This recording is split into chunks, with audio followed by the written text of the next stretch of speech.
Assalamualaikum warahmatullahi wabarakatuh. Perkenalkan, nama saya Muhammad Ikhlas Rahmat Mangasingi dari Prodi Bimbingan dan Konseling Universitas Negeri Makassar, kelas A, dengan NIM 23040450201. Di sini saya akan menjelaskan kepada teman-teman semua tentang perlunya bimbingan dan konseling dalam pendidikan. Oke, silakan simak dan perhatikan. Nah, di sini saya akan menjelaskan tentang peranan bimbingan dan konseling dalam pendidikan. Sekolah atau lembaga pendidikan bertujuan untuk mempersiapkan dan menghasilkan tenaga untuk mengisi formasi-formasi yang dibutuhkan oleh masyarakat atau pemerintah, sebagaimana tercantum dalam Tujuan Pendidikan Nasional yang telah digariskan dalam Undang-Undang Republik Indonesia Nomor 2 Tahun 1989 tentang Sistem Pendidikan Nasional yang kemudian diganti dengan Undang-Undang Republik Indonesia Nomor 20 Tahun 2003 tentang Sistem Pendidikan Nasional. Dikemukakan bahwa pendidikan nasional bertujuan untuk mencerdaskan kehidupan bangsa dan mengembangkan manusia Indonesia seutuhnya, yaitu manusia yang beriman dan bertakwa kepada Tuhan Yang Maha Esa dan berbudi pekerti, memiliki pengetahuan dan keterampilan sehat jasmani dan rohani, berkepribadian yang mantap dan mandiri, serta memiliki rasa tanggung jawab masyarakat dan kebangsaan. Selanjutnya, ada juga faktor-faktor yang melatar belakangi munculnya diperlukannya bimbingan dan konseling. Yang pertama, latar belakang psikologis. Latar belakang psikologis dalam BK memberikan pemahaman tentang tingkah laku individu yang menjadi sasaran klien. Kedua, latar belakang sosial. Latar belakang sosial budaya individu merupakan biopsikospiritual, yang artinya bahwa individu makhluk biologis, psikologis, sosial, dan spiritual. Setiap anak sejak lahir tidak hanya mampu memenuhi tuntutan biologisnya, tetapi juga tuntutan budaya di mana individu itu tinggal.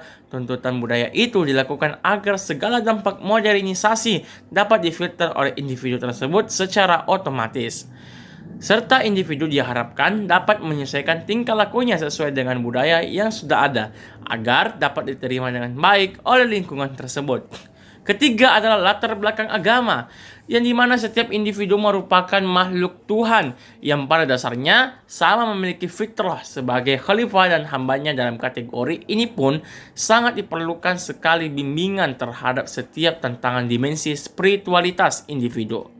Keempat adalah latar belakang pendidikan, yang dimana bimbingan dan konseling diperlukan untuk mengembangkan pendidikan yang bersifat meninggi, meluas, dan mendalam. Kelima adalah latar belakang perkembangan iptek, yang dimana di era ilmu pengetahuan informasi dan teknologi berkembang sangat pesat. Oleh karena itu, diperlukannya bimbingan dan konseling agar individu dapat mengetahui dampak positif negatifnya dari perkembangan tersebut. Baik teman-teman sekalian, materi selanjutnya saya akan jelaskan tentang tujuan bimbingan dan konseling dalam pendidikan. Nah, tujuan bimbingan dan konseling dalam pendidikan yakni adapun tujuan yang ingin dicapai dalam penyelenggarakan bimbingan dan konseling di sekolah ataupun di madrasah adalah tercapainya tingkat perkembangan yang optimal oleh setiap individu atau peserta didik sesuai dengan tingkatan kemampuannya dan dapat menyesuaikan dirinya dengan lingkungannya. Hal ini merupakan tujuan utama dari pelayanan bimbingan dan konseling di sekolah dan madrasah. Tujuan tersebut terutama tertuju pada peserta didik sebagai individu yang diberi bantuan.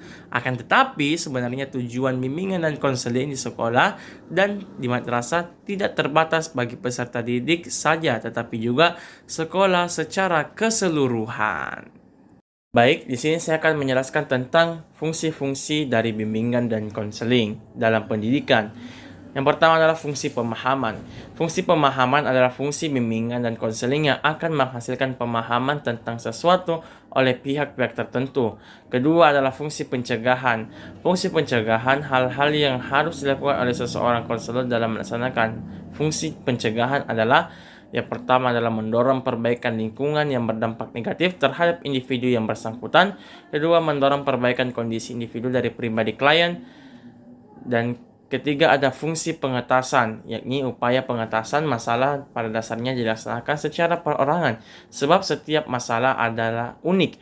Masalah-masalah yang dihadapi individu yang berbeda tidak boleh disamaratakan. Dengan demikian, penanganannya pun harus secara unik, disesuaikan dengan kondisi masing-masing. Baik, itulah video dari saya tentang materi perlunya bimbingan dan konseling dalam pendidikan. Lebih dan kurangnya mohon dimaafkan. Wassalamualaikum warahmatullahi wabarakatuh.